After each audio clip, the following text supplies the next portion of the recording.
இன்னைக்கு சூப்பரான வடை காரக்குழம்பு எப்படி பண்ணலாம் பார்க்கலாம் வாங்க. கடலைப்பருப்பை 1 மணி நேரத்துக்கு முன்னாடி ஊற வச்சு அரைச்சி எடுத்துக்கலாம்.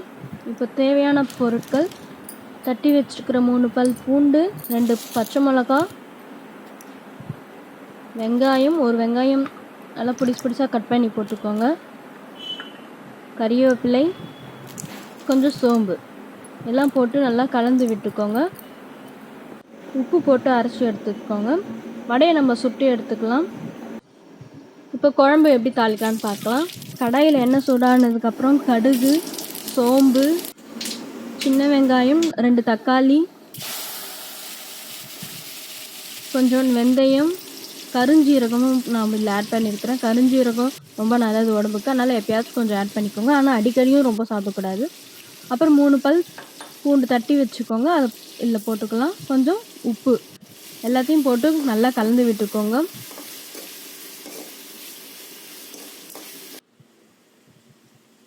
புளியை கரைச்சி எடுத்துக்கலாம். இதுலேயே நான் மஞ்சள் தூள், 2 டேபிள் ஸ்பூன் மிளகாய் தூள் இதில் ஆட் பண்ணியிருக்கிறேன். அது நல்லா கரைச்சிட்டு இதில் ஊற்றிக்கலாம். நம்ம குழம்பு ரொம்ப கெட்டியாக வைக்காதீங்க. கெட்டியாக வச்சிங்கன்னா வடை போடும் போது தண்ணி அதில் இருவிடும், அப்புறம் குழம்பே இருக்காது. நிறைய தண்ணியாகவும் வைக்காதீங்க, மீடியமாக வைங்க.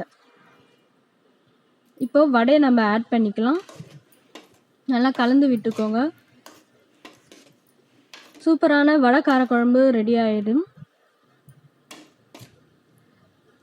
சாப்பாட்டுக்கு ஊற்றி பாருங்கள், ரொம்ப நல்லாயிருக்கும்.